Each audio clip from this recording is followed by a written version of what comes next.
അമ്മേ പരിശുദ്ധ അമ്മേ, അമ്മേ പരിശുദ്ധമേ, ദൈവമാതാവേ, കൃപാസനത്തിലൂടെ ഞങ്ങൾക്കും ഞങ്ങളുടെ ദേശത്തിനും അമ്മ മധ്യസ്ഥം തേടി തന്ന എല്ലാ അനുഗ്രഹങ്ങൾക്കും കൃപകൾക്കും ഞങ്ങളിപ്പോൾ ഹൃദയം നിറഞ്ഞ നന്ദി പറയുന്നു.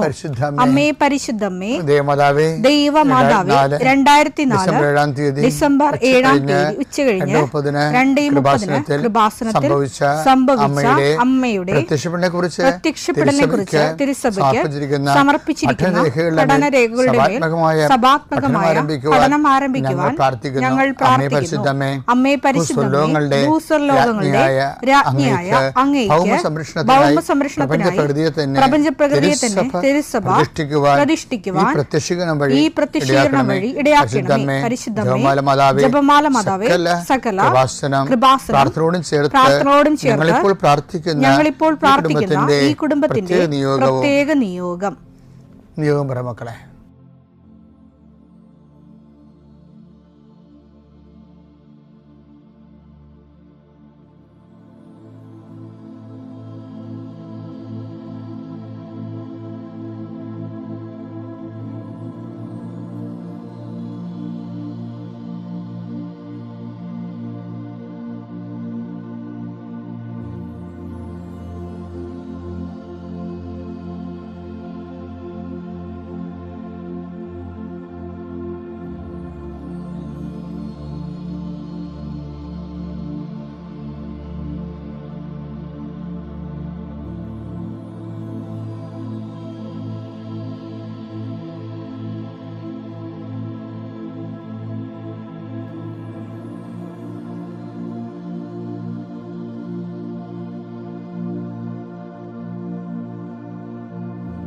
അമ്മയുടെ പ്രത്യക്ഷീകരണത്തിന്റെ ഈ അനുഗ്രഹവേളയിൽ ഞങ്ങൾക്ക് സാധിച്ചു തരുവാൻ കനിയണമേ.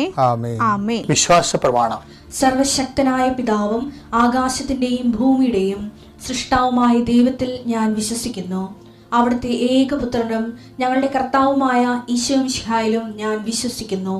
ഈ പുത്രൻ പരിശുദ്ധാത്മാവിനാൽ ഗർഭസ്ഥനായി കന്യകാമറിയത്തിൽ നിന്ന് പിറന്ന് പൊന്തിയോസ് പീലാത്തോസിന്റെ കാലത്ത് പീഡകൾ സഹിച്ച് കുരിശിൽ തറയ്ക്കപ്പെട്ട് മരിച്ച് അടക്കപ്പെട്ട് പാതാളങ്ങളിൽ ഇറങ്ങി മരിച്ചവരുടെ ഇടയിൽ നിന്ന് 3-ാം നാൾ ഉയർത്ത് സ്വർഗത്തിലേക്ക് എഴുന്നള്ളി സർവശക്തിയുള്ള പിതാവായ ദൈവത്തിന്റെ വലതുഭാഗത്തിരിക്കുന്നു. അവിടെ നിന്ന് ജീവിക്കുന്നവരെയും മരിച്ചവരെയും വിധിക്കുവാൻ വരുമെന്നും ഞാൻ വിശ്വസിക്കുന്നു. പരിശുദ്ധാത്മാവിലും ഞാൻ വിശ്വസിക്കുന്നു. വിശുദ്ധ കത്തോലിക്കാ സഭയിലും പുണ്യവാന്മാരുടെ ഐക്യത്തിലും പാപങ്ങളുടെ മോചനത്തിലും ശരീരത്തിന്റെ ഉയർപ്പിലും നിത്യമായ ജീവിതത്തിലും ഞാൻ വിശ്വസിക്കുന്നു. ആമേൻ. സ്വർഗ്ഗസ്ഥനായ ഞങ്ങളുടെ പിതാവേ, അങ്ങയുടെ നാമം പൂജിതമാകണമേ. അങ്ങയുടെ രാജ്യം വരണമേ. അങ്ങയുടെ തിരുമനസ് സ്വർഗത്തിലെ പോലെ ഭൂമിയിലും ആകണമേ. അന്നു വേണ്ടുന്ന ആഹാരം ഇന്ന് ഞങ്ങൾക്ക് തരണമേ. ഞങ്ങളോട് തെറ്റ് ചെയ്യുന്നവരോട് ഞങ്ങൾ ക്ഷമിക്കുന്നത് പോലെ ഞങ്ങളുടെ തെറ്റുകൾ ഞങ്ങളോടും ക്ഷമിക്കണമേ. ഞങ്ങളെ പ്രലോഭനത്തിൽ ഉൾപ്പെടുത്തരുതേ, തിന്മയിൽ ഞങ്ങൾ രക്ഷിക്കണമേ. ആമേൻ. നന്മ നിറഞ്ഞ മറിയമേ, സ്വസ്തി. കർത്താവ് അങ്ങയുടെ കൂടെ സ്ത്രീകളിൽ അങ്ങ് അനുഗ്രഹിക്കപ്പെട്ടവളാകുന്നു. അങ്ങയുടെ ഉദരത്തിൻ ഫലമായി ഈശോ അനുഗ്രഹിക്കപ്പെട്ടവനാകുന്നു. പരിശുദ്ധ മറിയമേ, തമ്പുരാന്റെ അമ്മേ, പാപികളായ ഞങ്ങൾക്ക് വേണ്ടി ഇപ്പോഴും ഞങ്ങളുടെ മരണസമയത്തും തമ്പുരാനോട് അപേക്ഷിക്കണമേ. ആമേൻ. കർത്താവേ, നിന്റെ ഉന്നതമായ നാമത്തിന് സ്തോത്രം ചെയ്യാം. കർത്താവേ, നിന്റെ വിശുദ്ധ പൗരോഹിത്യത്തെ മഹത്വപ്പെടുത്തണം. കർത്താവേ, സഭയിലുള്ള സാന്നിധ്യം പ്രകടമാക്കണമേ. 40 വർഷം അർപ്പിച്ച കുർബാനയുടെ യോഗ്യതയാൽ കൃപാസ്ഥാനത്താരെ ജീവനോടെ പ്രത്യക്ഷപ്പെട്ട പരിശുദ്ധ അമ്മയുടെ പ്രത്യക്ഷീകരണ സ്ഥിരീകരണത്തിനായി ഇന്ന് കൃപാസ്ഥാനത്താരെ നടക്കുന്ന 10,000-കണക്കിന് മനുഷ്യരുടെ പ്രാർത്ഥനയോട് കൂടെ ദൈവവേദനെ ഞാൻ നിന്നെ ഈശോനാമത്തിൽ ആശീർവദിക്കുന്നു. മാതാവിൻ്റെ പ്രത്യക്ഷീകരണത്തിൽ ഇന്ന് വരെ നടന്നിട്ടുള്ള എല്ലാ അനുഭവ സാക്ഷികളുടെയും സാക്ഷ്യങ്ങൾ നിനക്കും ഈ നിമിഷം നിൻ്റെ ഏറ്റവും വലിയ സങ്കടകരമായ അവസ്ഥകളെ അതിജീവിക്കാൻ ദൈവം നിന്നെ സഹായിക്കട്ടെ എന്ന് പ്രാർത്ഥിക്കുന്നു. നീ ഭയപ്പെടുന്ന വ്യക്തികൾ, നീ സങ്കടപ്പെടുന്ന കാര്യങ്ങൾ, നീ എന്ത് ചെയ്യും, എങ്ങനെ അതിജീവിക്കും എന്ന് വേദനിക്കുന്ന വിഷയങ്ങൾ അതിൻ്റെ മേലെല്ലാം കർത്താവിൻ്റെ ആത്മാവ് പ്രവർത്തിക്കട്ടെ. കർത്താവേ, ആശുപത്രി കഴിയുന്നവരെ, കർത്താവേ, ഓരോരോ ജീവിക്കാൻ വേണ്ടി ഓരോരോ ജോലിക്ക് പോകുന്നവരെ, ജോലി അന്വേഷിച്ച് പോകുന്നവരെ, ജോലി നഷ്ടപ്പെട്ടവരെ, വിസ പ്രോസസ്സിംഗ് ഇരിക്കുന്നവരെ, വിസ നഷ്ടപ്പെട്ടു പോയവരെ, പുതുക്കാൻ വേണ്ടി പരിശ്രമിക്കുന്നവരെ, നാട്ടിലെ ജോലിക്ക് ശ്രമിക്കുന്നവരെ, അതിൻ്റെ പരീക്ഷ എഴുതുന്നവരെ, അതിൻ്റെ പരീക്ഷ റിസൾട്ട് കാത്തിരിക്കുന്നവരെ, കർത്താവേ, പലതരത്തിലുള്ള ജപ്തി നടപടികൾ, പലതരത്തിലുള്ള കോടതി കേസുകൾ, പലതരത്തിലുള്ള ഒത്തുതീർപ്പ് ചർച്ചകൾ, എൻ്റെ കർത്താവിൻ്റെ ഉന്നതമായ നാമത്തിൽ ഈ പ്രാർത്ഥന കൂടുന്ന നിനക്ക് മാതാവിൻ്റെ പ്രത്യേക സാന്നിധ്യം ഞാൻ ഉറപ്പു തരികയും അമ്മ നിന്നെ സഹായിക്കുകയും ഈശോ നിന്നെ അനുഗ്രഹിക്കുകയും ചെയ്യട്ടെ. എൻ്റെ പ്രിയപ്പെട്ടവരെ, കഴിഞ്ഞ ദിവസങ്ങളിലൊക്കെ നമ്മൾ കണ്ടത് വിശ്വാസത്തിന് അതിൻ്റെ ഡിഗ്രി അനുസരിച്ചുകൊണ്ട് ഇപ്പം കർത്താവ് പറഞ്ഞില്ലേ, ഞങ്ങളുടെ വിശ്വാസത്തെ വർദ്ധിപ്പിക്കണമെന്ന് പറഞ്ഞില്ലേ, വിശ്വാസത്തെ വർദ്ധിപ്പിക്കണമേ. അതുപോലെ കർത്താവിനോട് ശിഷ്യന്മാരെ നടത്തിയ ഒരു പ്രാർത്ഥനയാണത്. ലൂക്കാ 17:5. അപ്പോൾ അപ്പോസ്തലന്മാർ കർത്താവിനോട് പറഞ്ഞു, ഞങ്ങളുടെ വിശ്വാസം വർദ്ധിപ്പിക്കണമേ. കർത്താവിനോട് ഈ അപ്പോസ്തലന്മാർ 2 കാര്യം ചോദിച്ചിട്ടുള്ളേ. ഒന്നെന്താണ്? ഞങ്ങളെ പ്രാർത്ഥിക്കാൻ പഠിപ്പിക്കണമേ, അല്ലേ? പിന്നെന്താ? ഞങ്ങളുടെ വിശ്വാസം വർദ്ധിപ്പിക്കണമേ.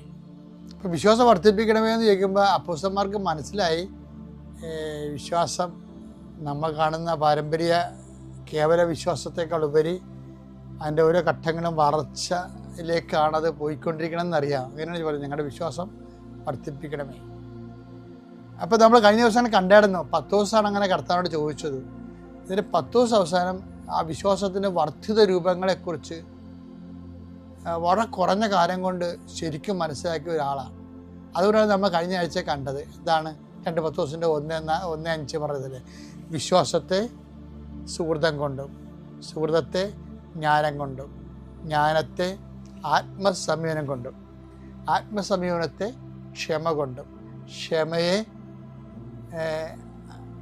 സഹോദര സ്നേഹം കൊണ്ടും, സഹോദര സ്നേഹത്തെ ഉപ്പവി കൊണ്ടും പൂർണ്ണമാക്കാൻ പറയും. അതാരാ പറഞ്ഞത്?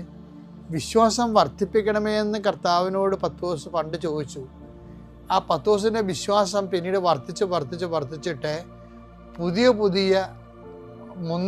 വിശ്വാസത്തിൻ്റെ മുന്തിയ രൂപങ്ങളായി മാറുന്നത് പത്തോസ് മനസ്സിലാക്കി. തൻ്റെ ജീവിതത്തിലൂടെയാണ് ഇതെല്ലാം പത്തോസ് മനസ്സിലാക്കിയത്. അപ്പം നിങ്ങൾക്ക് സഹോദര സ്നേഹം ഉണ്ടെങ്കിൽ അതിൻ്റെ അർത്ഥം നിങ്ങൾക്ക് ഉപവി ഉണ്ടെങ്കിൽ, സഹോദര സ്നേഹത്തെക്കാൾ വലുതാണ് ഉപവി. RSV ബൈബിളിൽ ഇപ്പം മലയാളം ബൈബിളിൽ ഉപവി എന്ന് എഴുതിയിട്ടുണ്ട്. ഈ സ്ഥലത്ത് RSV ബൈബിളിൽ എഴുതിയിരിക്കുന്നത് ലവ് എന്ന് മാത്രമാണ്. പക്ഷെ യഥാർത്ഥത്തിൽ എന്താണത്? ഈ വിശ്വാസത്തിൻ്റെ അവസാന രൂപമാണത്. അത് ലവ് അല്ല ശരിക്കും പറഞ്ഞാൽ. ആ ലവിനേക്കാൾ ഉപരി അത് ലവ് പരസ്പര സഹോദര സ്നേഹം മുകളിലുണ്ടല്ലോ, പിന്നെ ലവ് എന്ന് പറയേണ്ട കാര്യമില്ല. ആ ലവ് എന്ന് പറയേണ്ട ശരിക്കും വന്നിരിക്കുന്നത് ഉപവിയാണ്. ഉപവിക്കൊരു പ്രശ്നമുണ്ട്. എന്താണ് ഈ ഉപവി അവസാനം പറയണത്? ഉപവിയാണ് വിശ്വാസത്തിൻ്റെ ലാസ്റ്റ് രൂപം. നമ്മൾ ഉപവിയുടെ മലയാളമൊക്കെ തിരക്കി കഴിഞ്ഞാൽ ദാനം, അങ്ങനെയൊക്കെയുള്ള സമർപ്പണം, സ്നേഹം എന്നൊക്കെ ഉള്ളു. ശരിക്കും പറഞ്ഞ ഉപവി ഫലത്തിൽ ബൈബിൾ ശാസ്ത്രപരമായിട്ട് ഉപവി എന്ന് പറഞ്ഞാൽ എന്താണത്? എന്തുകൊണ്ടാണ് നമ്മൾ ഈ ഉപവിയെക്കുറിച്ച് സീരിയസ് ആയിട്ട് ചിന്തിക്കേണ്ട കാര്യം എന്ന് വെച്ചാൽ, ഈ വിശ്വാസം വർദ്ധിപ്പിക്കണമെന്ന് പറയുമ്പോൾ വർദ്ധിച്ച വിശ്വാസത്തിൻ്റെ ലാസ്റ്റ് ഭാഗമായിട്ട് കാണുന്നത് എന്താണ്? ഉപവിയാണ്. അതാണ് ഉപവി. നമ്മൾ പറഞ്ഞ അർത്ഥത്തിൽ ഒന്നും നിൽക്കണില്ല. എൻ്റെ കയ്യും തലയും പിന്നെയും പുറത്ത് വരുന്ന നമുക്ക് കാണാം. ഒതുങ്ങണില്ല. ഒതുങ്ങാത്ത സംഭവമാണ് ഉപവി. കാര്യം മലയാളത്തിന് വരെ വാക്കില്ല. എന്താ സംഭവം? നിന്റെ ഇടത് കൈ ചെയ്യുന്നത് വലത് കൈ അറിയാതിരിക്കട്ടെ ഈശോ പറയത്തില്ല. മത്തായി 6:3. നീ ധർമ്മദാനം ചെയ്യുമ്പോൾ അത് രഹസ്യമായിരിക്കേണ്ടതിന് നിന്റെ വലത് കൈ ചെയ്യുന്നത് ഇടതു കൈ അറിയാതിരിക്കട്ടെ. അതൊരു ഫിഗറേറ്റീവ് വർത്തമാനമാണ്. പക്ഷെ വലത് ചെയ്യുന്ന ഇടത് കൈ അറിയാതിരിക്കട്ടെ. അപ്പോൾ അതിനൊരു കാര്യമുണ്ട്. എന്താണ്? രഹസ്യത്തെ അറിയുന്ന പിതാവ് മത്തായി 6:4 രഹസ്യങ്ങൾ അറിയുന്ന നിന്റെ പിതാവ് രഹസ്യങ്ങൾ അറിയുന്ന നിന്റെ പിതാവ് നിനക്ക് പ്രതിഫലം നൽകും. നിനക്ക് പ്രതിഫലം. ഉപവിയുടെ പ്രശ്നം എന്ന് പറയണത് പ്രതിഫലം നാട്ടിൽ നിന്നോ വീട്ടിൽ നിന്നോ പേര്, സൽപ്പേര്, നല്ല പേര്, അല്ലെങ്കിൽ നമുക്ക് ആൾക്കാരുടെ സഹവർത്തിത്വം, മനുഷ്യനിൽ നിന്ന് വരുമാനങ്ങളൊന്നും ഇല്ലാത്ത സാധനമാണ് ഉപവി. പിന്നെന്താണ്? അത് രഹസ്യമാണ്. അത് ആരുതാണ്? അതുകൊണ്ടാണ് ഈശോ പറയണത്, ഞാൻ രോഗിയായിരുന്നു, നിങ്ങൾ എന്നെ സന്ദർശിച്ചു. ഇപ്പോൾ രോഗികളെ നമ്മുടെ ബന്ധുക്കൾ രോഗിയായിരുന്നു, നമ്മുടെ അപ്പൻ, അമ്മ, ഭർത്താവ്, ഭാര്യ, കുഞ്ഞുങ്ങളെല്ലാം രോഗികളായിരുന്നു. വന്നാലും നമുക്കൊരു ബന്ധവുമില്ല, അഡ്രസ്സും ഇല്ല, അറിയാനും പാടില്ലാത്ത ആൾക്കാർ, അവരെയും നമ്മുടെ സ്നേഹത്തിൻ്റെ വലയത്തിൽ കൊണ്ടുവരണം. അതിനാണ് ഉപവി എന്ന് പറയുന്നത്. അവരെ ആരായിട്ട് കാണണം? അവരെ യേശുവായിട്ട് കാണണം. അതാണ് ഉപവി എന്ന് പറഞ്ഞാൽ അതിൻ്റെ രഹസ്യത്തിൽ അറിയുന്ന പിതാവ് നിനക്ക്.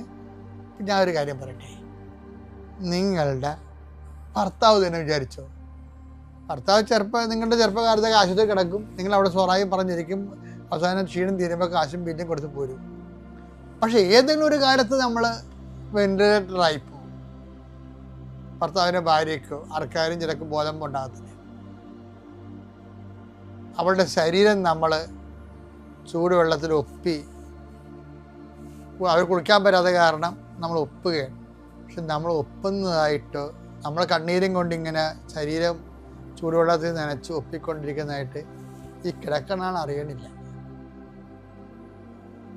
കാര്യം അവർ ജീവിച്ചിരിക്കുന്നതിനേക്കാൾ അവരെ നമ്മൾ സ്നേഹിക്കുന്നുണ്ട്. കാര്യം നമുക്ക് റിട്ടേൺസ് ഒന്നുമില്ല, അവർക്ക് ബോധമില്ല, നല്ല വാക്ക് ഒന്ന് നമ്മുടെ മുഖത്ത് നോക്കി പുഞ്ചിരിക്ക പോലും ഇല്ല. എന്നിട്ട് നമ്മൾ ചെയ്യണം ആരാണ്? അപ്പം ഞാൻ രോഗിയായിരുന്നു. അതിനാണ് ഉപവി എന്ന് പറയുന്നത്. ഈ ഉപവി എന്ന് പറയുന്നത് നമ്മൾക്ക് ഡയറക്റ്റ് വരുമാനങ്ങളൊന്നുമില്ല, ആനുകൂല്യങ്ങളൊന്നുമില്ല, മറിച്ച് രഹസ്യത്തിൽ അറിയുന്ന പിതാവ് നിനക്ക് പ്രതിഫലം നൽകുന്ന പ്രവർത്തനമാണ്.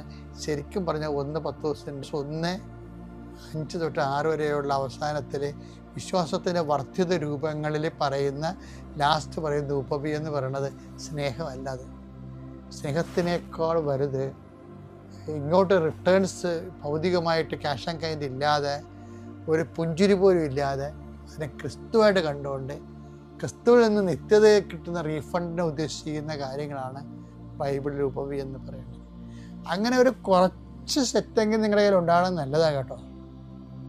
എല്ലാത്തിനും നല്ല പേരും സൽപ്പേരും മേടിച്ച് ഗുഡ് എന്നൊക്കെ പറഞ്ഞു കാണുന്നത് കാര്യമില്ല. ഒരിക്കലും ഗുഡ് കിട്ടാത്ത കുറേ ആൻസർ പേപ്പർ നമ്മുടെ കയ്യിൽ ഉണ്ടാകണം. നമ്മൾ ഇംഗ്ലീഷ് മീഡിയത്തിൽ കുഞ്ഞുങ്ങളെ കൊണ്ട് ചേർക്കുമ്പോൾ തന്നെ എനിക്ക് ഗുഡ് കിട്ടിയെന്ന് പറഞ്ഞ് പിള്ളേർ വരാൻ കണ്ടില്ലേ?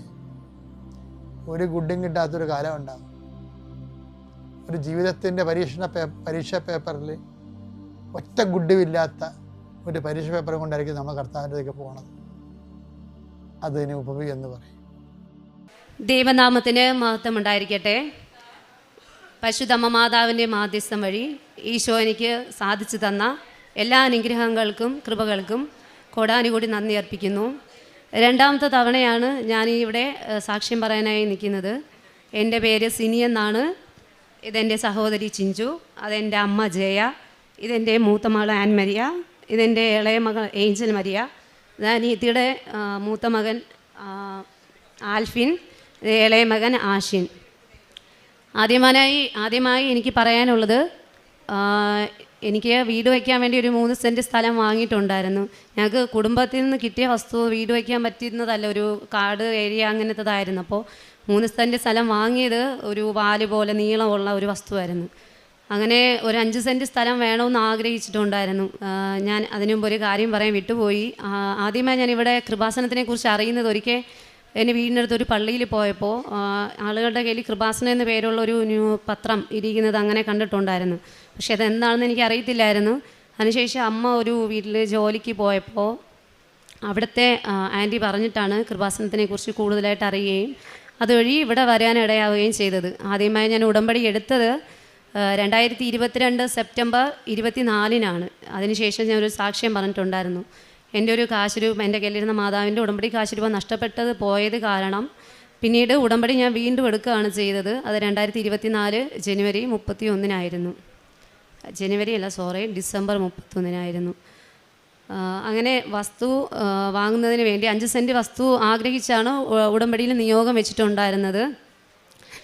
അങ്ങനെ ഇരിക്കുക നിയോഗം വെച്ച് കുറച്ച് ദിവസം കഴിഞ്ഞപ്പോൾ തന്നെ ഒരു 6.25 സെൻറ്റ് വസ്തു ഒരിടത്ത് വിൽക്കുന്നതിനായിട്ടുണ്ട് എന്നറിയുകയും ഞങ്ങൾ ഒരു ധൈര്യം ഉണ്ടായിരുന്നു. ആദ്യം വാങ്ങിയ 3 സെൻറ്റ് വസ്തു വിറ്റ ക്യാഷും അതുപോലെ തന്നെ കുറച്ച് ഗോൾഡ് ഉണ്ടായിരുന്നു. അപ്പോൾ അതും കൂടെയൊക്കെ വെച്ചിട്ട് ഈ വസ്തു എഴുതാം എന്നൊരു ധൈര്യത്തിൽ ഞങ്ങൾ എഗ്രിമെൻറ്റ് ചെയ്തു. പക്ഷേ എഗ്രിമെൻറ്റ് കാലാവധി ആവുന്നതിന് 1 മാസം മുമ്പ് പ്രമാണം ഇപ്പോൾ എഴുതിയാലേ പറ്റത്തുള്ളൂ, ഓണർക്ക് അത്യാവശ്യമായി ഗൾഫിൽ എന്തോ ജോലി ശരിയായി പോകണം എന്ന് അവർ പറയുകയും ഞങ്ങളുടെ കയ്യിൽ ഉണ്ടായിരുന്ന ഗോൾഡ് മറ്റ് 2 പേർക്കായി പണയം വയ്ക്കുന്നതിന് കൊടുക്കുകയും ചെയ്തിരുന്നതിനാൽ ഞങ്ങൾക്ക് പ്രമാണം എഴുതാൻ പറ്റാത്തൊരവസ്ഥ വന്നു. അപ്പോൾ ആകെ ഞങ്ങൾ സങ്കടത്തിലായി. എൻ്റെ വീടിനടുത്തൊരു ചർച്ചുണ്ട്, ഞാൻ അവിടെ ചാപ്പലുണ്ട്, എന്നും ഞാൻ ചാപ്പലിൽ പോകാറുണ്ട്. അപ്പോൾ ഞാൻ പോയി ഈശോയോട് പറഞ്ഞു, ഈശോയെ ഒരു തവണ ഞങ്ങൾ ഡേറ്റ് പറഞ്ഞ ഡേറ്റ് മാറ്റി വെച്ചു, പ്രമാണം എഴുതാമെന്ന് പറഞ്ഞ ഡേറ്റ് ക്യാഷ് റെഡി ആയില്ല, ഇനി ഒരു തവണ കൂടെ മാറ്റി വെച്ച് നാണം കെടേണ്ട ഒരവസ്ഥ വരുത്തരുത് എന്ന് പ്രാർത്ഥിച്ചു. പക്ഷേ ഞങ്ങൾ പോലും പ്രതീക്ഷിക്കാതെ എനിക്ക് വചനം കിട്ടിയത് അങ്ങനെ മറ്റുള്ളവരുടെ മുമ്പിൽ തലകുനിയേണ്ട അവസ്ഥ വരത്തില്ല. വചനം കൃത്യമായി ഞാൻ ഓർക്കുന്നില്ല, അങ്ങനെ ഒരു വചനമാണ് എനിക്ക് അന്ന് കിട്ടിയത്. ഞാൻ ഒരുപാട് സന്തോഷത്തിൽ വീട്ടിൽ പോയി. ഒരു മാർഗ്ഗം എൻ്റെ മുമ്പിൽ ഇല്ലെങ്കിൽ പോലും തമ്പുരാൻ എന്തെങ്കിലും ഒരു വഴി എനിക്ക് കാണിച്ചു തരുമെന്നൊരു പ്രതീക്ഷ മാത്രമാണ് ഉണ്ടായിരുന്നത്. പക്ഷേ പ്രമാണം എഴുതാൻ അവർ പോയി അന്ന് രാവിലെ പ്രമാണം എഴുതാൻ തീരുമാനിച്ച ഡേറ്റിന് അന്ന് രാവിലെ ഞങ്ങളുടെ കയ്യിൽ നിന്ന് പണയം വയ്ക്കാൻ വേണ്ടി വാങ്ങിയ ഗോൾഡ് ഒരാൾ തിരിച്ചു കൊണ്ട് തന്നു. പിന്നെ ബാക്കി ഞങ്ങളുടെ വീടിനടുത്തൊരു ചേച്ചി അവരുടെ ഗോൾഡ് തന്ന് സഹായിച്ച് ഞങ്ങളങ്ങനെ ആ സമയം അവർ പറഞ്ഞ ഡേറ്റിന് തന്നെ പ്രമാണം എഴുതാനായി ഞങ്ങൾക്ക് സാധിച്ചു. ഈശോയുടെ വലിയ അനുഗ്രഹത്തിന് കോടാനുകൂടി നന്ദി അർപ്പിക്കുന്നു. 2 ആഴ്ചയ്ക്കുള്ളിൽ തന്നെ ആ ചേച്ചിയുടെ കയ്യിൽ നിന്ന് വാങ്ങിയ ഗോൾഡ് തിരിച്ചു കൊടുക്കാനുള്ള കൃപയും ഈശോ ഞങ്ങൾക്ക് തന്ന് അനുഗ്രഹിച്ചു. ഇനി എനിക്ക് പറയാനുള്ളത് ലൈറ്റ് ക്യാൻഡിൽ പ്രെയർ റിക്വസ്റ്റും അതുപോലെ ഉടമ്പടി വസ്തുക്കളുടെ ഉപയോഗവും കൊണ്ട് ഞങ്ങൾക്ക് കിട്ടിയ കുറച്ച് രോഗസൗഖ്യങ്ങളാണ്.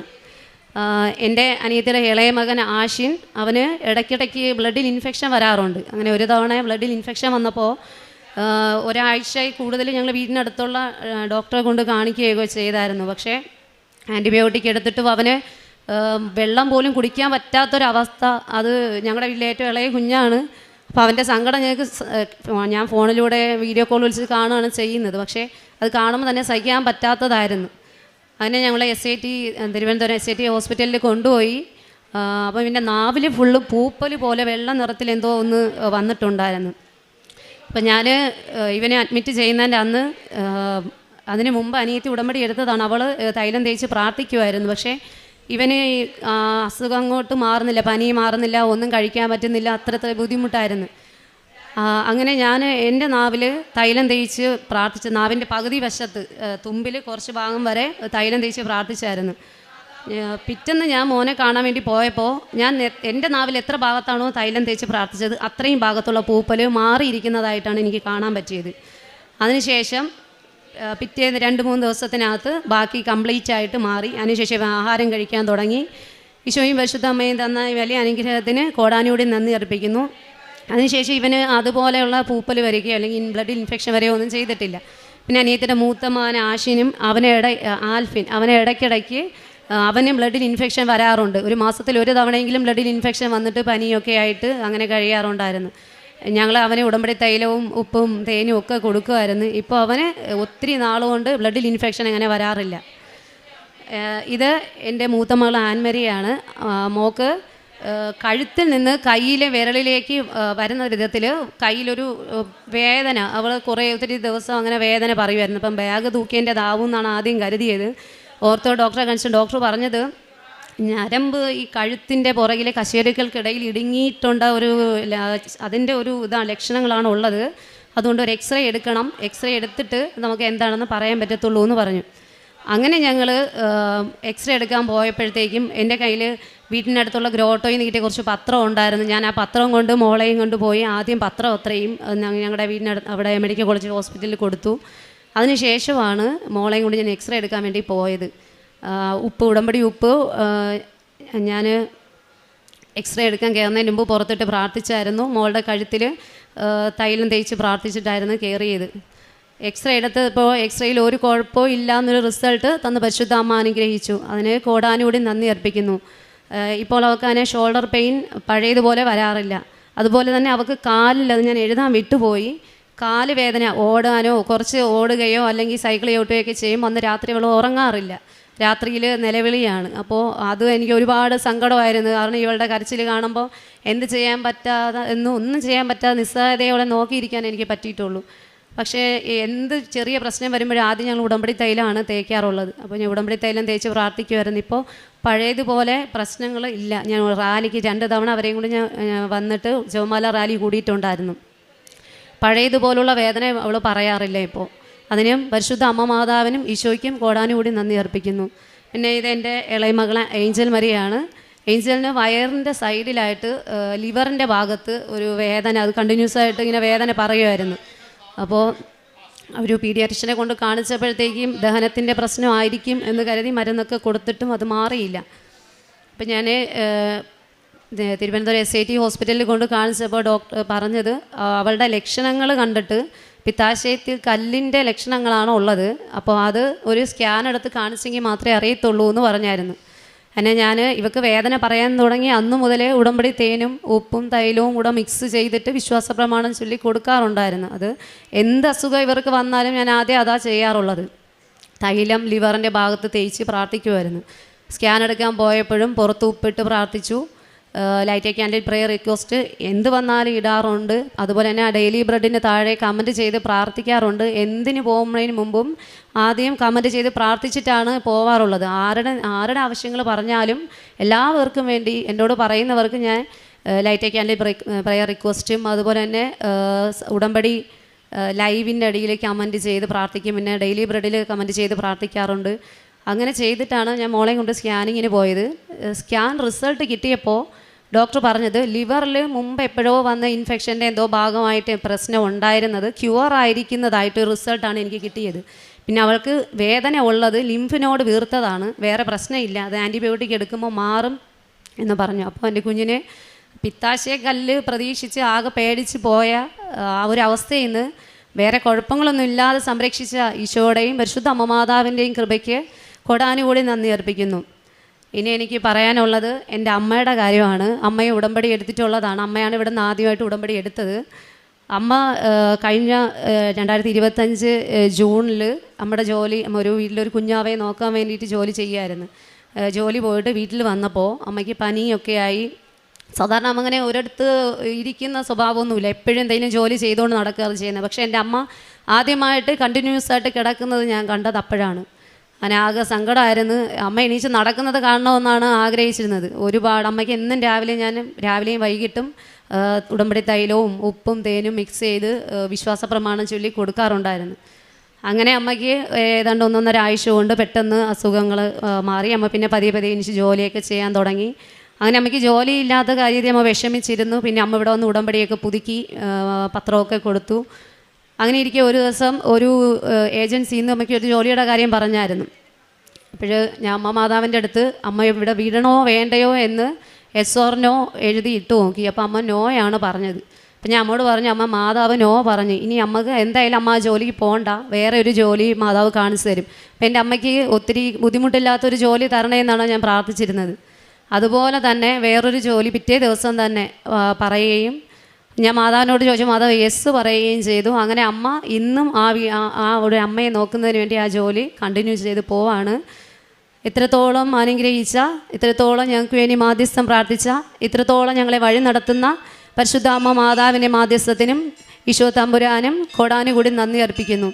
പിന്നെ ഞങ്ങൾ കാരുണ്യ പ്രവൃത്തിയായിട്ട് ചെയ്തുകൊണ്ടിരുന്ന ഞങ്ങളെ വീട്ടിനടുത്തൊരു വൃദ്ധസദനം ഉണ്ടായിരുന്നു. എന്നെക്കൊണ്ട് പറ്റുന്ന അവസരങ്ങളിൽ അവർക്ക് സ്നാക്സ് ആയിട്ട് അങ്ങനെയൊക്കെ വാങ്ങിക്കൊടുക്കുകയും പിന്നെ എൻ്റെ മുമ്പിൽ വരുന്നവർക്ക് എന്നെക്കൊണ്ട് പറ്റുന്ന വിധത്തിൽ സഹായം ചെയ്യുകയും മറ്റുള്ളവർക്ക് എൻ്റെ കുറച്ച് ഫ്രണ്ട്സ് അവരുടെ വിഷമങ്ങളൊക്കെ പറഞ്ഞ് ഈശോനെക്കുറിച്ചും പരിശുദ്ധ അമ്മേനെക്കുറിച്ചും അവരുടെ പ്രതിസന്ധി കാലഘട്ടത്തിൽ പറഞ്ഞു കൊടുത്ത് അവർക്ക് ഒരുപാട് ആശ്വാസം ഉണ്ടായി.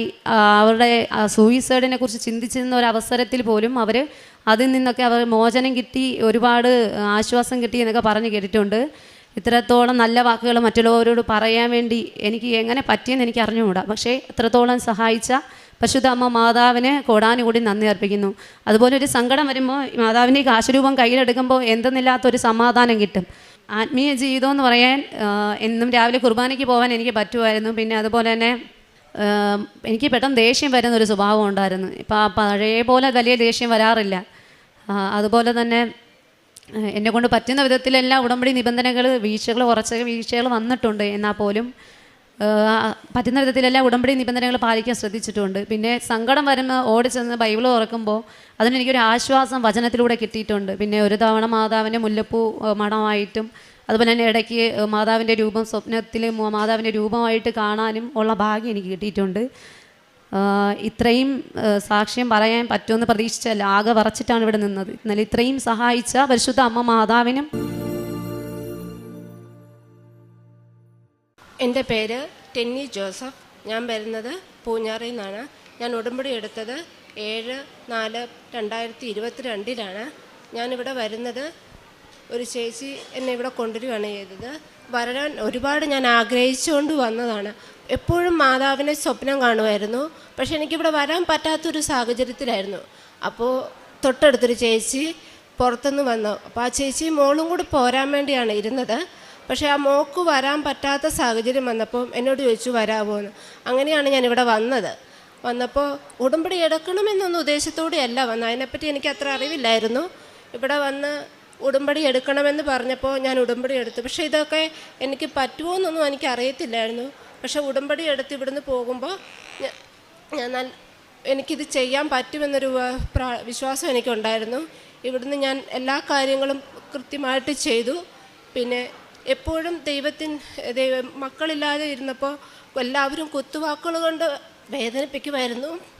അപ്പോഴൊക്കെ മാതാവിനോട് പറയുമായിരുന്നു, എന്തുകൊണ്ടാണ് എനിക്ക് മാത്രം ഇങ്ങനെ ഒരു ഭാഗ്യം തരാതിരുന്നത് എന്ന്. അപ്പോൾ ഒരു വചനം ഇങ്ങനെ എപ്പോഴും ഉള്ളിലിങ്ങനെ വരുമായിരുന്നു, ദൈവത്തിൻ്റെ അനുഗ്രഹമാണ് മക്കൾ, ഉദരഫലം അവിടുത്തെ ദാനവും. അതെപ്പോഴും ഇങ്ങനെ എപ്പോഴും പറഞ്ഞുകൊണ്ട് ഞാൻ ഇരിക്കുമായിരുന്നു.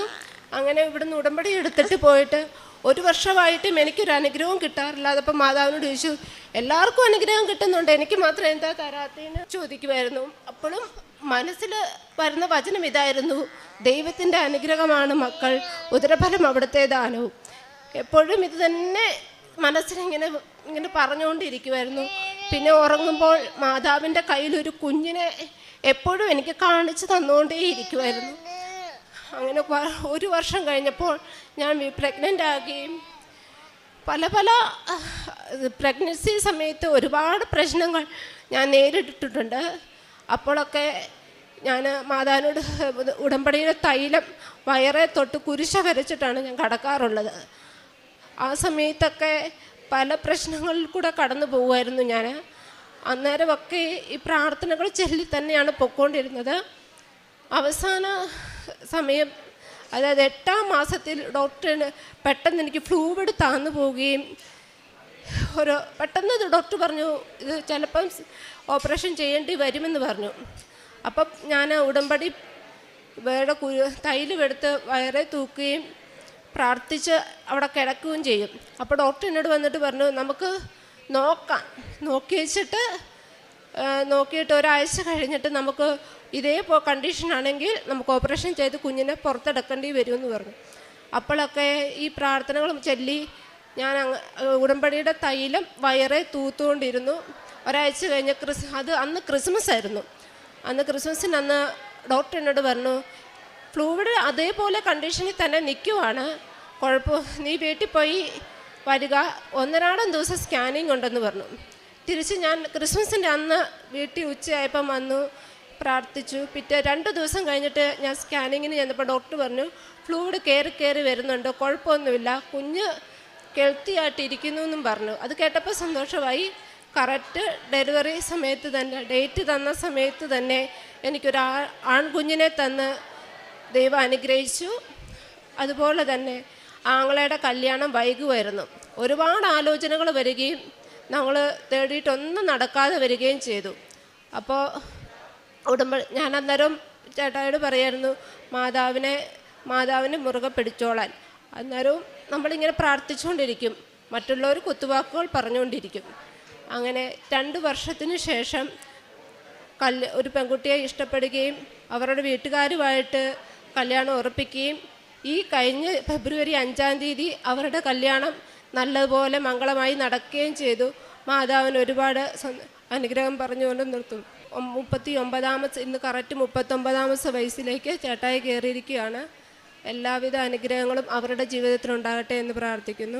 ഞാൻ പത്രമൊക്കെ എല്ലായിടത്തും വിതരണം ചെയ്യുമായിരുന്നു. അതുപോലെ തന്നെ ക്രൈസ്തവരായിട്ടുള്ള ആൾക്കാരാണ് എന്നോട് കൂടുതലും വന്നിട്ട് മാതാവിനെ പറ്റിയൊക്കെ ചോദിക്കുമായിരുന്നു. ഞാൻ ഉടമ്പടി എടുത്തിട്ട് ചെന്നതിന് ശേഷം എന്നോട് ചോദിക്കുമായിരുന്നു, എന്താണ് ഉടമ്പടിയൊക്കെ, എന്താണ്, എങ്ങനെയാണ് എടുക്കേണ്ടത്, ഞങ്ങൾക്കൊരു കാശുരൂപം തരാവോ എന്നൊക്കെ ചോദിക്കും. അത് അവർക്ക് ഞാൻ കൊടുത്തുകൊണ്ടിരിക്കുന്ന വിശ്വാസപ്രമാണം ചൊല്ലിയ ശേഷമാണ് അവർക്കൊരു പത്രമായാലും എൻ്റെ കയ്യിലിരിക്കുന്ന കാശുരൂപം ആയാലും കൊടുത്തുകൊണ്ടിരുന്നത്. അതുപോലെ തന്നെ ഒരു കൊച്ച് എൻ്റെ വീട്ടിലുണ്ടായ ഹൈവസ്ഥരാണ്. അവരെൻ്റെ വീട്ടിൽ ഒരു കൊച്ചിനെ കൊണ്ട് വരുമായിരുന്നു. അപ്പം ഞാൻ പ്രഗ്നൻ്റ് ആയപ്പോൾ ആ കൊച്ചെൻ്റെ അടുത്ത് എപ്പോഴും ഉണ്ടായിരുന്നു. ആ കൊച്ചിനൊരു അസുഖം ഉണ്ടായിരുന്നു. അപ്പോൾ ഞാൻ അവരോട് ചോദിച്ചു, ഞാൻ ഈ തൈലം പൂശുന്നതുകൊണ്ട് എന്തെങ്കിലും നിങ്ങൾക്ക് ബുദ്ധിമുട്ടുണ്ടെങ്കിൽ പറയണമെന്ന് പറഞ്ഞു. അപ്പോൾ അവർ പറഞ്ഞു കുഴപ്പമില്ല, ചെയ്തോളാൻ പറഞ്ഞു. ഞാൻ വിശ്വാസപ്രമാണം ചൊല്ലി തൈലം ആ കൊച്ചിൻ്റെ നെറ്റി പൂശി ചെയ്തു.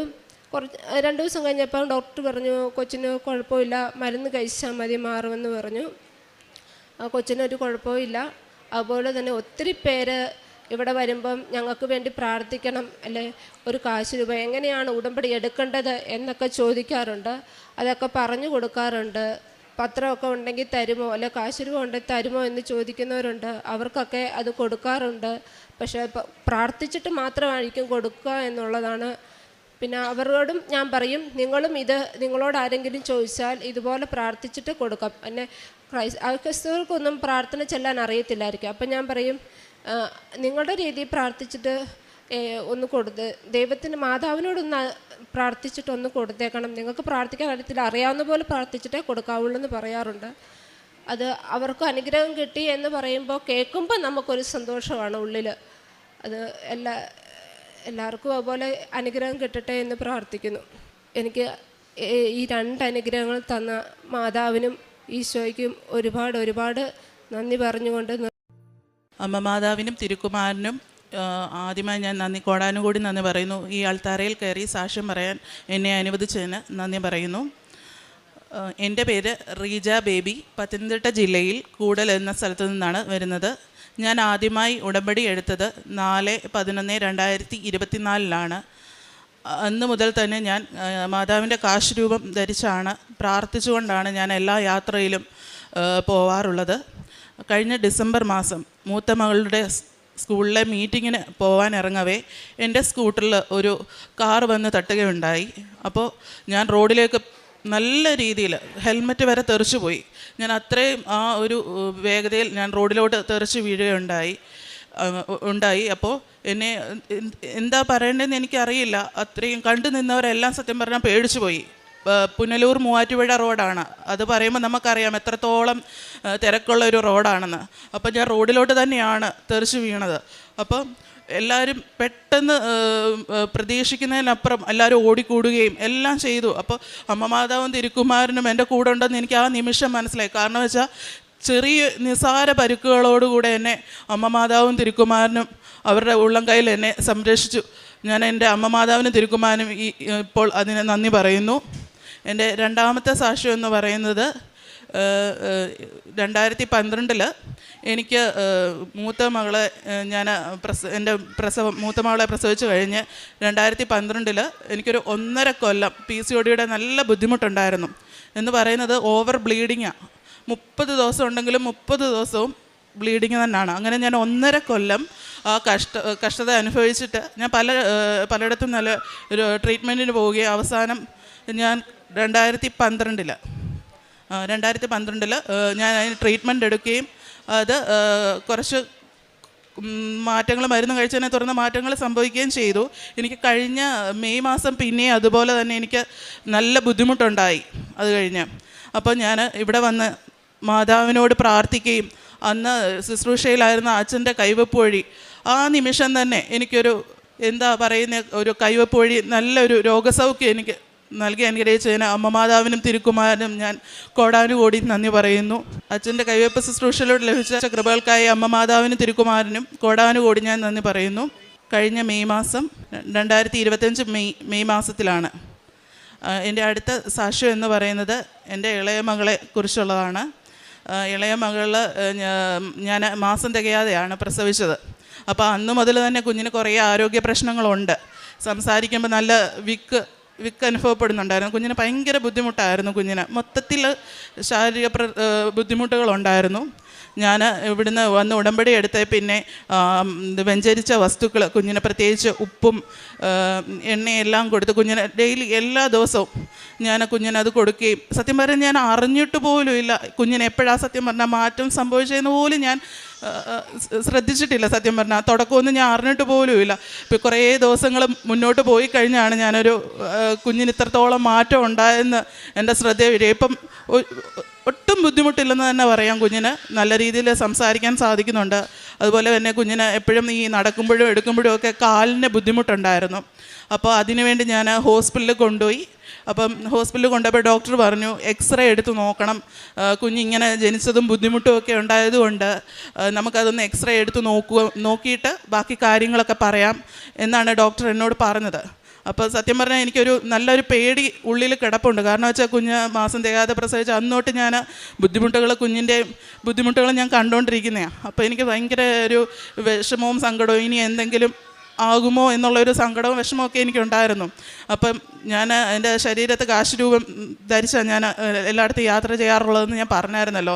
ഞാൻ അമ്മ മാതാവിൻ്റെ കാശുരൂപം മുറുകെ പിടിച്ചുകൊണ്ട് വിശ്വാസ പ്രമാണം ചൊല്ലിയിട്ട് ഞാൻ അമ്മ മാതാവിനോട് പറഞ്ഞു, ഈ എക്സ്റേയിൽ ഒരു കുഴപ്പവും വരുത്തല്ലേ മാതാവേ, ഒരു ബുദ്ധിമുട്ട് കുഞ്ഞിന് ഇനി ഒന്നും അനുഭവിക്കാൻ ഇട വരുത്തല്ലേ എന്ന് പ്രാർത്ഥിച്ചു. അതിൽ ഒരു കുഴപ്പമില്ലെങ്കിൽ ഞാൻ ഈ ആൾക്കാരെ കുഞ്ഞിനെ കൊണ്ടുവന്ന് സാക്ഷ്യം പറഞ്ഞോളാം എന്ന് പറഞ്ഞു. അങ്ങനെ പ്രാർത്ഥിച്ചിട്ട് എക്സ്റേ റൂമിലോട്ട് ഞാൻ കയറിയ. കുഞ്ഞ് കിടക്കത്തില്ല, അവൾക്ക് ഭയങ്കര പേടിയാണ്. എക്സ്റേ റൂമിൽ അവൾക്ക് കിടക്കാൻ പേടിയാണ്, എന്തുവാ ചെയ്യുന്നതെന്ന് പോലും കുഞ്ഞിന് പേടിയാണ്. അപ്പം റിസൾട്ട് വന്നപ്പോൾ ഡോക്ടർ പറഞ്ഞു കുഞ്ഞിന് ഒരു കുഴപ്പവും ഇല്ല, സുഖമായിട്ടിരിക്കുന്നു, അവൾക്ക് യാതൊരു പ്രശ്നമില്ല, കാലിൻ്റെ ഈ പ്രായത്തിൻ്റേതായിട്ടുള്ള ചെറിയ എന്തോ ബുദ്ധിമുട്ടുകളേ ഉള്ളൂ, വേറെ ഒരു പ്രശ്നവും ആ എക്സ്റേയിലില്ല എന്ന് പറഞ്ഞു. അതിന് എൻ്റെ അമ്മ മാതാവിന് തിരുക്കുമാരന് ഞാൻ കോടാനുകൂടി ഞാൻ നന്ദി പറയുന്നു. എൻ്റെ അടുത്ത സാക്ഷ്യം എന്ന് പറയുന്നത് എൻ്റെ മൂത്ത മകളെക്കുറിച്ചുള്ളതാണ്. കുഞ്ഞിന് കഴിഞ്ഞ ഫെബ്രുവരി മാസം 2025 ഒരു USSൻ്റെ സ്കോളർഷിപ്പ് ഉണ്ടായിരുന്നു ഗവൺമെൻറ്റിൻ്റെ. അപ്പം അത് ആദ്യമായിട്ടാണ് കുഞ്ഞ് ഈ OMR ഷീറ്റിലൊക്കെ എക്സാം എഴുതുന്നത്. അതിൻ്റേതായിട്ടുള്ള ബുദ്ധിമുട്ടുകൾ എല്ലാവർക്കും അറിയാം. PSC ടെസ്റ്റ് പോലുള്ള ഒരു തുടക്കമാണ് അത്. അപ്പോൾ കുഞ്ഞിന് ഭയങ്കര പ്രയാസവും ബുദ്ധിമുട്ടും ഒക്കെ ആയിരുന്നു. അതെങ്ങനെയാണ് ചെയ്യുക, എടുക്കുക എന്നൊക്കെ ഒരു ഭയങ്കര ടെൻഷനും ബുദ്ധിമുട്ടും സങ്കടം വന്ന് എന്നോട് എപ്പോഴും പറയും. പരീക്ഷയുടെ മോഡൽ എക്സാം കഴിഞ്ഞിട്ട് വന്നപ്പോഴും ഒക്കെ എന്നോട് പറയുമായിരുന്നു.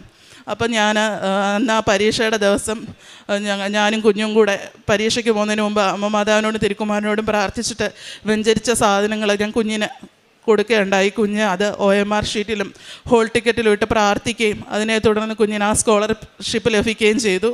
അതിന് അമ്മ മാതാവിനും തിരുക്കുമാരനും ഞാൻ കോടാനുകൂടി നന്ദി പറയുന്നു. അതുപോലെ തന്നെ ഞാൻ ഡെയിലി ബ്ലെസ്സിങ്ങും നമ്മുടെ അച്ഛൻ്റെ ചൊവ്വാഴ്ചത്തെ ഉടമ്പടി ധ്യാനം ഒക്കെ കൂടുകയും ചെയ്യുന്നുണ്ട്. അതുവഴി എനിക്ക് എൻ്റെ ആരോഗ്യ പ്രശ്നങ്ങൾ വെച്ച് ഞാൻ പ്രാർത്ഥിക്കുകയും സാമ്പത്തികപരമായിട്ടുള്ള അന്നൊക്കെ വേണ്ടി ഭയങ്കര സാമ്പത്തിക ബുദ്ധിമുട്ടുകളൊക്കെ വരുമ്പോഴും ഡെയിലി ബ്ലെസ്സിങ്ങിലൊക്കെ രാവിലെ ഞാൻ സത്യം പറയാമല്ലോ ഡെയിലി ബ്രെഡ്. അപ്പം ഞാൻ പേഴ്സിൽ ഉപ്പിട്ട് പ്രാർത്ഥിച്ചിട്ടുണ്ട്. ചില ദിവസത്തെ സാമ്പത്തികത്തിൻ്റെ പ്രയാസം കാരണം സത്യം പറഞ്ഞാൽ ഉപ്പിട്ട് പ്രാർത്ഥിച്ച് ഞാൻ ആ മുട്ടുകുത്തി എണ്ണിക്കുന്നതിന് മുമ്പ് ഫോണിൽ മെസ്സേജ് വന്നിട്ടുണ്ട്. സത്യം പറഞ്ഞാൽ അക്കൗണ്ടിൽ പൈസ വന്നിട്ട് അത്രയ്ക്ക് സന്തോഷം ഉണ്ടായിട്ടുണ്ട്. അത്രയും സാമ്പത്തികപരമായിട്ടും ആരോഗ്യപരമായിട്ടും ഒക്കെ എൻ്റെ അമ്മ മാതാവും തിരുക്കുമാരനും എന്നെ മുന്നോട്ട് നടത്തുന്നുണ്ട്. അതിന് പ്രത്യേകം നന്ദി പറയുന്നു. എൻ്റെ ആത്മീയ ജീവിതത്തിലുണ്ടായ കാര്യങ്ങൾ എന്ന് പറഞ്ഞാൽ കൂടുതലായി തീഷ്ണതയോടെ വിശുദ്ധ കുർബാനയിലൊക്കെ എല്ലാ ദിവസവും ദിവസങ്ങളിലൊക്കെ പോകാൻ സാധിക്കുന്നുണ്ട്. അതുപോലെ 2 ആഴ്ച കൂടുമ്പം വിശുദ്ധ കുമ്പസാരം നടത്താനും ഒക്കെ സാധിക്കുന്നുണ്ട്. ബൈബിൾ കൂടുതലായി വായിക്കാനൊക്കെ തുടങ്ങി. കാരുണ്യപ്രവർത്തികൾ എന്ന് പറയുന്നത് രോഗാവസ്ഥയിലായിരിക്കുന്ന ഈ ഓൺലൈനിലൊക്കെ മറ്റ് ചെറിയ ക്യാൻസർ അങ്ങനെ വലിയ വലിയ അസുഖങ്ങളായിട്ട് ഭാരപ്പെടുന്നവരൊക്കെ ഓൺലൈനിൽ കാണുമ്പോൾ നമ്മുടെ വലിയ സാമ്പത്തികമൊന്നും അല്ല, എന്നാൽ പോലും ചെറിയ രീതിയിൽ സാമ്പത്തികപരമായിട്ടും ഒക്കെ സഹായിക്കാറുണ്ട്. അതുപോലെ റോഡരികിലും അനാഥാലയങ്ങളിലൊക്കെ ആയിരിക്കുന്ന മക്കൾക്ക് ചെറിയ ഭക്ഷണപ്പൊതികളൊക്കെ കൊടുക്കാറുണ്ട്. പ്രേക്ഷിത പ്രവർത്തനം എന്ന് പറയുന്നത് നമ്മുടെ കൃപാസനത്തിലെ പത്രം അക്രൈസ്തവരായ മക്കൾക്ക് ഞാൻ സാക്ഷ്യം പറഞ്ഞ് കൊടുക്കാറുണ്ട്. എനിക്ക് കിട്ടിയ അമ്മ മാതാവ് വഴി കിട്ടിയ എല്ലാ കൃപകൾ ഞാൻ പറഞ്ഞു കൊടുക്കും. സാക്ഷ്യം പറഞ്ഞാണ് ഞാൻ പത്രം മറ്റുള്ളവർക്ക് കൈമാറുന്നത്. അമ്മ മാതാവിനും തിരുക്കുമാരനും കോടാനുകൂടി നന്ദി പറഞ്ഞുകൊണ്ട് എൻ്റെ സാക്ഷ്യം. ഈശോയ്ക്കും പരിശുദ്ധ അമ്മയ്ക്കും ആദ്യമേ തന്നെ നന്ദി പറയുന്നു. എൻ്റെ പേര് സുനി വിനോദ്. ഇത് വിനോദ് എൻ്റെ ഭർത്താവാണ്. ഇത് ഹെസ്വ വിനോദ് എൻ്റെ മകളാണ്. ഞാനിവിടെ ആദ്യമായി ഉടമ്പടി എടുക്കാനായിട്ട് വന്നത് എൻ്റെ ഭർത്താവിൻ്റെ ചേച്ചി പറഞ്ഞിട്ടാണ്. മെയ് മാസം 31-ാം തീയതി 2024 ആദ്യമായി ഇവിടെ ഉടമ്പടി എടുക്കാനായിട്ട് വന്നത്. എനിക്ക് ആദ്യം ഉടമ്പടീനെ കുറിച്ച് ഒന്നും തന്നെ അറിയില്ലായിരുന്നു. എൻ്റെ സ്വദേശം അടിമലത്തുറയാണ്. അടിമലത്തുറയുള്ള മേരി ചേച്ചി എല്ലാ ആഴ്ചയിലും ഇവിടെ കൃപാസനത്തിലോട്ടൊക്കെ വണ്ടി വിടുമായിരുന്നു. അപ്പോൾ അങ്ങനെയാണ് ഞാൻ ആ വണ്ടിയിൽ കയറി ആദ്യമായി ഈ കൃപാസനം മാതാവിൻ്റെ പള്ളിയിലേക്ക് എത്തുന്നത്. ഞങ്ങളുടെ കല്യാണം കഴിഞ്ഞിട്ട് 2 മാസം ആയപ്പോൾ തന്നെ ഞങ്ങൾക്ക് പല വിധത്തിലുള്ള ആരോഗ്യ പ്രശ്നങ്ങളുണ്ടായിരുന്നു. 2 പേർക്കും ഓരോരോ രീതിയിലുള്ള അസുഖങ്ങളായിരുന്നു. ഞങ്ങൾ പല ആശുപത്രികളിലും പല ചികിത്സകളും ചെയ്തെങ്കിലും എന്താണ് അസുഖമെന്നോ എന്തുകൊണ്ടാണ് ഈ അസുഖങ്ങൾ വരുന്നതെന്നോ ആർക്കും തന്നെ അറിയില്ലായിരുന്നു. അങ്ങനെയാണ് ഞങ്ങൾ അവസാനം തിരുവനന്തപുരം മെഡിക്കൽ കോളേജിൽ പോവുകയും പല രീതിയിലുള്ള ടെസ്റ്റുകളൊക്കെ ചെയ്തപ്പോൾ ഞങ്ങൾക്ക് 2 പേർക്കും സ്കിൻ ഇൻഫെക്ഷൻ ആയിരുന്നു. അങ്ങനെ ഞങ്ങൾ 1.5 മാസത്തോളം അവിടെ കിടന്ന് ചികിത്സിക്കുകയുണ്ടായി. ആ ട്രീറ്റ്മെൻറ്റിൻ്റെ ഭാഗമായി തന്നെ ആ ട്രീറ്റ്മെൻറ്റ് കഴിഞ്ഞപ്പോൾ തന്നെ ഡോക്ടർ പറഞ്ഞിട്ടുണ്ടായിരുന്നു, നിങ്ങളിപ്പോഴൊന്നും പ്രഗ്നൻസി ഒന്നും നോക്കരുത്. ഇപ്പോഴെങ്ങാനും പ്രഗ്നൻസി നോക്കിക്കഴിഞ്ഞാൽ കുഞ്ഞിന് അംഗവൈകല്യം ഉണ്ടാകാനുള്ള ചാൻസ് കൂടുതലാണ്. അതുകൊണ്ട് ഇപ്പോഴൊന്നും നിങ്ങൾ പ്രഗ്നൻ്റ് ആവുന്നതിനെക്കുറിച്ച് ചിന്തിക്കുകയേ ചെയ്യരുതെന്ന് പറഞ്ഞിട്ടുണ്ടായിരുന്നു. ആ ട്രീറ്റ്മെൻറ്റിൻ്റെ ഇടയ്ക്ക് തന്നെ എനിക്ക് ECG എടുക്കുകയും അതിൽ ചെറിയൊരു വേരിയേഷൻ ഉണ്ടെന്ന് പറയുകയും ചെയ്തു. അങ്ങനെ ഞങ്ങൾ എക്കോയൊക്കെ എടുത്ത് പ്ലാനൊക്കെ ചെയ്ത് നോക്കിയപ്പോൾ ഹാർട്ടിൽ 2 ഹോൾ ഉണ്ടുകയും അത് അടിയന്തരമായി ഓപ്പൺ ഹാർട്ട് സർജറി വഴി അത് ട്രീറ്റ്മെൻറ്റ് ചെയ്യണമെന്നും പറഞ്ഞു. ഞങ്ങൾക്ക് എന്ത് ചെയ്യണമെന്നറിയില്ല. കാരണം കല്യാണം കഴിഞ്ഞ് ഞങ്ങളുടെ 2 പേരുടെയും പ്രണയ വിവാഹമായിരുന്നു. കല്യാണം കഴിഞ്ഞ് ആ ഒരു ചെറിയ ഗ്യാപ്പിൽ തന്നെ ഇങ്ങനെ ഓരോരോ അസുഖങ്ങൾ വന്നതുകൊണ്ട് ഞങ്ങൾ 2 പേരും ഭയങ്കര വിഷമത്തിലായിരുന്നു. അങ്ങനെ ഞങ്ങൾ അവസാനം ഇവിടെ ഉടമ്പടി എടുത്തതിന് ശേഷം മെയ് മാസം ഉടമ്പടി എടുത്തു. ജൂണിൽ ഞങ്ങൾ ഇവിടെ വന്ന് പ്രാർത്ഥിച്ചു.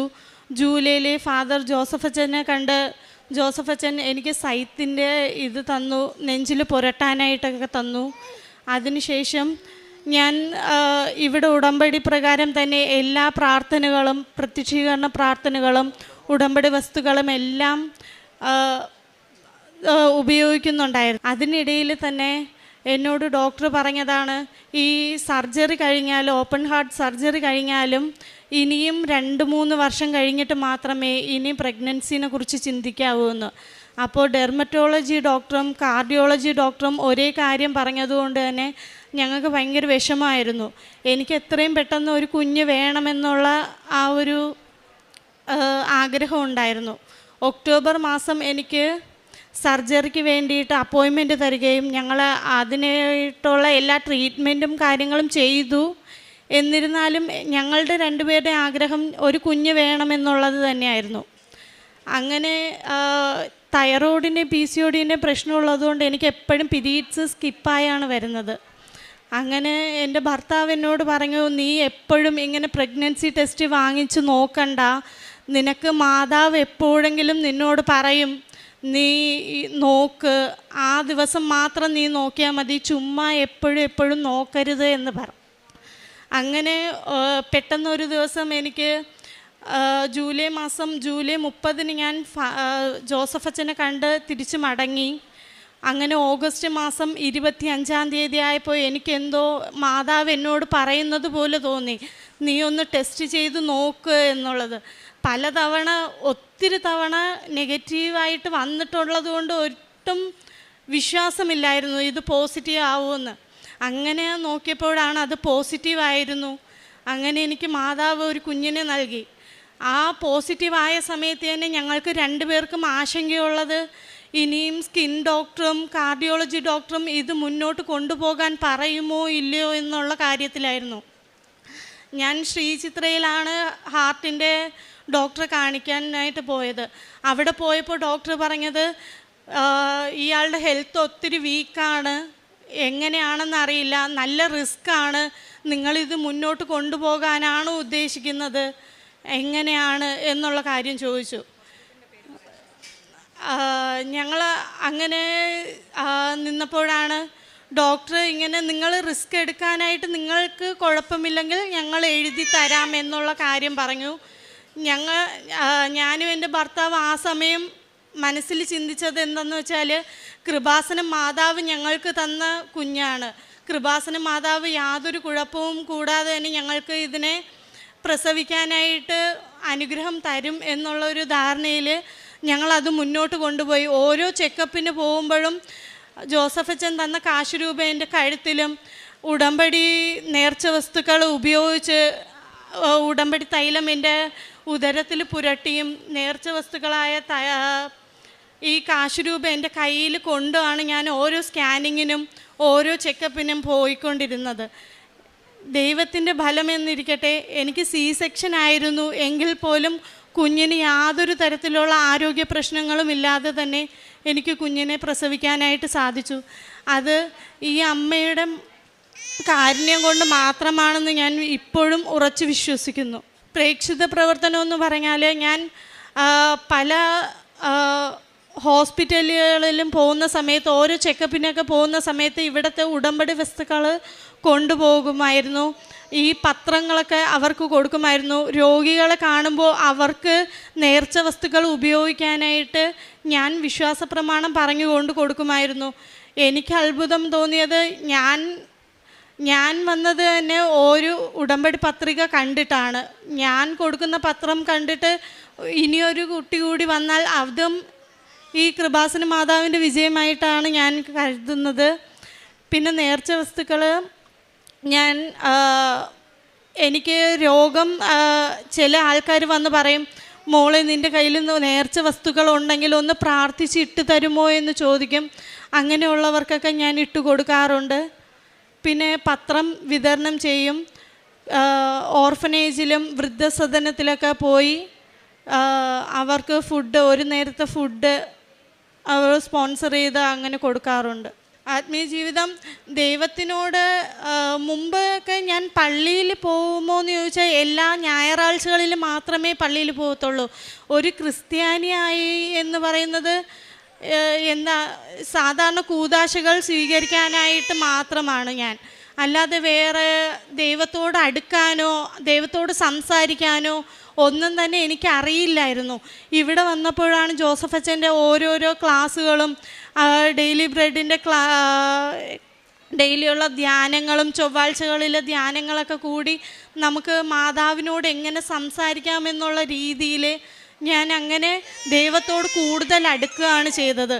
അതെനിക്ക് ഈ ഉടമ്പടി എടുത്തത് കൊണ്ട് മാത്രം എനിക്ക് കൈവന്ന ഒരു ഭാഗ്യമായി ഞാൻ കരുതും. ഞങ്ങളെ അമ്മയുടെ പ്രത്യക്ഷീകരണത്തിൻ്റെ സാക്ഷികളാക്കി ഉയർത്തിയ പരിശുദ്ധമ്മ മാതാവിനും ഈശോയ്ക്കും 1000 നന്ദി. എൻ്റെ പേര് അന്ന കൊച്ചുമലയിൽ. ഞാനൊരു മരിയൻ മിഷണറിയാണ്. പ്രത്യേകിച്ച് വയനാട് ആദിവാസി ഉന്നതി കൂട്ടായ്മ മേഖലകളിൽ കൃപാസന ശുശ്രൂഷ ചെയ്യുന്ന ഒരു മരിയൻ മിഷണറിയാണ് ഞാൻ. ഇവിടെ സാക്ഷ്യം പറയാനായിട്ട് പ്രേമചേച്ചിയും രാജൻ ചേട്ടനും വന്നിരിക്കുന്നത്. ഇവരെങ്ങനെയാണ് കൃപാസനത്തിലെത്തിയത് എന്നതിനെക്കുറിച്ച് ചെറിയൊരു ആമുഖം പറയാൻ ഞാൻ ആഗ്രഹിക്കുകയാണ്. കാരണം ഞങ്ങളുടെ ഈ കൂട്ടായ്മയിലുള്ള ജയശ്രീ എന്ന് പറയുന്ന ഒരു ഹിന്ദു ചേച്ചി ബത്തേരി ഹോസ്പിറ്റലിൽ ഡോക്ടറെ കാണാൻ പോയ സമയത്ത് മാതാവ് ആ ചേച്ചിയോട് പറഞ്ഞു, ഈ ജയശ്രീ എന്ന് പറഞ്ഞ ചേച്ചി ഉടമ്പടി എടുത്ത് വിജയിപ്പിച്ച് ഇവിടെ സാക്ഷ്യം പറഞ്ഞിട്ടുള്ള ഒരു ചേച്ചിയാണ്. അപ്പോൾ ആളോട് മാതാവ് പറഞ്ഞു, നീ പോയി ലാബിൻ്റെ അവിടെ പോയി ഇരിക്കാൻ പറഞ്ഞു.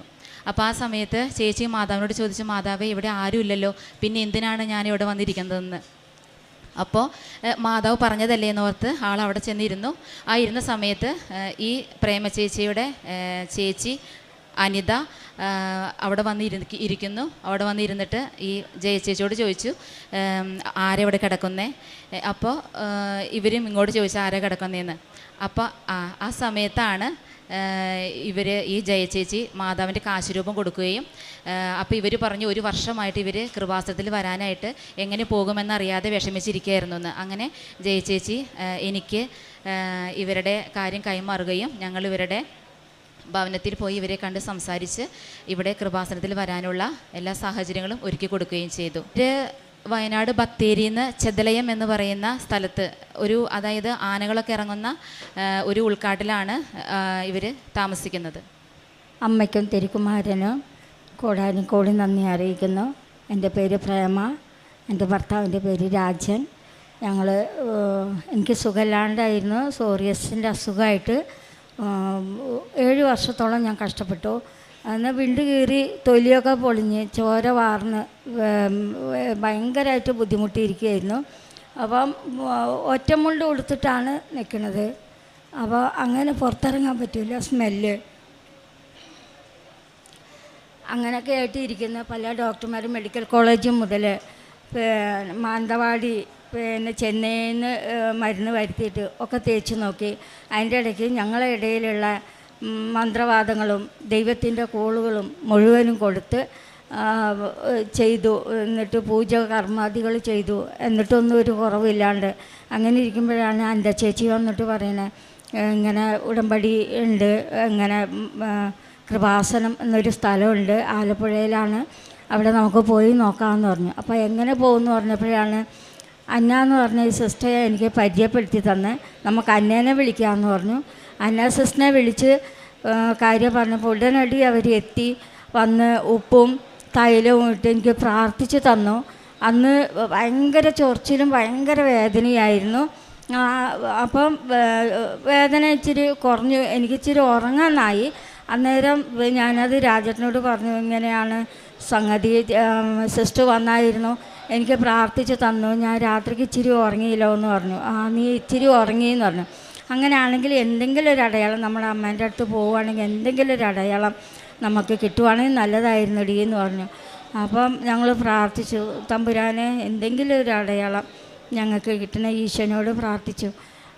എന്നിട്ട് 1992 ഞങ്ങൾ വനപ്രദേശത്തായിരുന്നു താമസം. വനപ്രദേശത്ത് ഞങ്ങൾക്ക് കൈവശരേഖയിൽ അളന്നത് 1992 അളന്നിട്ട് എല്ലാവർക്കും കൈവശരേഖ കിട്ടി, ഞങ്ങൾക്ക് മാത്രം കിട്ടിയില്ല. അതിനെക്കുറിച്ച് ഞങ്ങൾ മറന്നിരുന്നു. പക്ഷെ അന്ന് പറഞ്ഞപ്പോൾ ഒന്ന് എടുത്ത് പറഞ്ഞിരുന്നുള്ളൂ. ഒരുപാട് അപേക്ഷകൾ ഫോറസ്റ്റ് ഓഫീസിലും വില്ലേജിലും ട്രൈബൽ ഓഫീസിലൊക്കെ കൊടുത്തു, ഒന്നും ഞങ്ങൾക്ക് കിട്ടിയിരുന്നില്ല. അങ്ങനെ ഇരിക്കുകയാണ് ഈ ഒരു കാര്യം പറഞ്ഞത്, നമുക്ക് പ്രാർത്ഥിക്കാമെന്ന് പറഞ്ഞു. പ്രാർത്ഥിക്കാനൊന്നും അറിയില്ല, ഞങ്ങളിങ്ങനെ പറഞ്ഞു, അമ്മ മാതാവേ ഈശോയെ ഞങ്ങൾക്ക് ഇതെങ്ങനെയെങ്കിലും കിട്ടണമെന്ന് പറഞ്ഞു. അങ്ങനെ പറഞ്ഞ് ഞങ്ങൾ ഇരുന്നു. ഞങ്ങൾ 14 മാസം 25 വർഷത്തിൽ ഞങ്ങളിവിടെ വന്നു പ്രാർത്ഥിച്ചു. ഉടമ്പടി എടുത്തു കഴിഞ്ഞ് 8 ദിവസം വീട്ടിൽ ചെന്ന് ഉടമ്പടി എടുത്തു കഴിഞ്ഞ് 8 ദിവസം ഉപ്പ് വെള്ളത്തിലിട്ട് കുളിക്കുമായിരുന്നു, തൈലം കുരിശ് വരച്ച് പ്രാർത്ഥിക്കുമായിരുന്നു. 8 ദിവസത്തിനുള്ളിൽ എൻ്റെ അസുഖങ്ങളൊക്കെ മാറി, ചൊറിച്ചിലൊക്കെ മാറി. അതേപോലെ ഞങ്ങളുടെ ഈ കൈവശരേഖ ഫോറസ്റ്റ് വകയിലായിരിക്കുന്ന ഈ ഭൂമിയാണല്ലോ, ആ കൈവശരേഖ ഞങ്ങൾക്ക് കിട്ടി. അങ്ങനെ അമ്മ മാതാവും ഈശോയും ഞങ്ങളെ അനുഗ്രഹിച്ചു. വാങ്ങാനായിട്ട് പോകാൻ വണ്ടിക്കൂലി ഇത്തിരി കുറവായിരുന്നു. എന്തായാലും 2 പേർക്കും പണിയില്ല, മോൻ പണിയെടുത്ത് വന്നാൽ കൂലിപ്പണിക്കാരാണ്. അപ്പോൾ അങ്ങനെ ഇരിക്കുകയാണ്. ഞാൻ പറഞ്ഞു, അയ്യോ നമ്മളെങ്ങനെയാണ് ഇത് വാങ്ങാൻ, ട്രൈബൽ ഓഫീസിൽ പോകാമെന്ന് പറഞ്ഞു. അപ്പോൾ ട്രൈബൽ ഓഫീസിൽ പോകാമെന്ന് പറഞ്ഞപ്പോൾ ഏട്ടൻ പറഞ്ഞു, എന്തെങ്കിലും ചെയ്യാടി, നോക്കാം, നാളെ ആവട്ടെ എന്ന് പറഞ്ഞു. അങ്ങനെ പറഞ്ഞിരിക്കുമ്പോൾ കൗൺസിലർ വിളിച്ചു പറയുന്നു, പ്രേം ചേച്ചി നിങ്ങൾ ട്രൈബലിലേക്ക് പോകണ്ട, നിങ്ങളുടെ കൈവശരേഖ ഞങ്ങൾ വീട്ടിൽ കൊണ്ടുവന്ന് തരാമെന്നും പറഞ്ഞ് പിറ്റേ ദിവസം വീട്ടിൽ കൊണ്ടുവന്ന് എനിക്കിത് ഈ കൈവശരേഖ തന്നു. അങ്ങനെ ഇരിക്കെ ഞങ്ങളുടെ വീടിൻ്റെ തൊട്ട മൂലയ്ക്ക് തന്നെ ഒരു തെങ്ങ് ഇരിപ്പുണ്ട്. ആ തെങ്ങ് മൊത്തം നല്ല കായയായിരുന്നു. അത് പെട്ടെന്ന് എന്താണെന്നറിയാം, മണ്ടേരി പിടിച്ച് അതിൻ്റെ മടലയൊക്കെ പൊളിഞ്ഞു പോയി, മേലൊക്കെ പോയി, അടിപടല മാത്രമേ ഉണ്ടായിരുന്നുള്ളൂ. എന്നിട്ട് ഞാനെന്താക്കി, ഉപ്പ് കൊണ്ടുപോയി അതിൻ്റെ ചോട്ടിലിട്ടു. അമ്മ മാതാവേ ഈശോയെ ഞങ്ങൾക്ക് ഇതിങ്ങനെ മണ്ടേരി വന്നു പോയല്ലോ, എന്താ വെച്ചപ്പോൾ ചെയ്യുക എന്നും പറഞ്ഞ് പ്രാർത്ഥിച്ചു. ഞങ്ങൾ കഴിഞ്ഞ് കുറേ നാളുകൾക്ക് കഴിഞ്ഞപ്പോൾ ചെറിയ കൂമ്പെടുത്തു. ഇപ്പം അതിനകത്ത് തേങ്ങ കായ്ച്ചു തുടങ്ങി, പൂക്കലയിട്ട് തേങ്ങ കായ്ച്ചു തുടങ്ങി. ഈശോയ്ക്കും അമ്മയ്ക്കും പിന്നെയും നന്ദി അർപ്പിക്കുന്നു. ഈ ഉടമ്പടി ജീവിതത്തിൽ ഇനിയും മുന്നോട്ട് പോകാൻ തന്നെയാണ് ഞങ്ങളുടെ തീരുമാനം. എന്നുവെച്ചാൽ അമ്മയും തിരുകുമാരനും ഒരുപാട് ഈശോ ഞങ്ങൾക്ക് ഒരുപാട് അനുഗ്രഹങ്ങൾ തന്നു. കാരുണ്യ പ്രവർത്തനം എന്നാൽ കഴിയുന്ന സഹായങ്ങളൊക്കെ ഞാൻ ചെയ്യും. വിശക്കുന്ന വയറിന് ഞാൻ ഒരിക്കലും ഇല്ല എന്ന് പറയില്ല. പിന്നെ ഭക്ഷണം കൊണ്ടുപോയി കൊടുക്കും. പിന്നെ രോഗികളെ ഞാൻ നോക്കും. ഞങ്ങളുടെ പിന്നെ കോളനിയിൽ ഉന്നതിയിൽ തന്നെയുള്ള ഗർഭിണികൾ ആശുപത്രി പോകാനില്ലെങ്കിൽ അവർക്ക് ഓട്ടോറിക്ഷ പറഞ്ഞ് ഏൽപ്പിച്ചു കൊടുക്കും. പൈസ പിന്നെ എപ്പോഴെങ്കിലും കൊടുക്കും. സാമ്പത്തിക ഇല്ലെങ്കിലും ഞാനത് അവരുടെ വിഷമം കണ്ട് ഞാനത് ചെയ്യും. ഞങ്ങളുടെ ഇടയിലുള്ള വിഷമമാണല്ലോ, അത് ഞാൻ ചെയ്യും. പത്രം കൊടുക്കുന്നുണ്ട്. ഇതൊക്കെയാണ് ഞങ്ങളുടെ ദേശത്ത് എനിക്ക് ഈ സാക്ഷ്യം, ഇത്രയും വലിയൊരു സാക്ഷ്യം ഒരുക്കി തന്ന മാതാവിനും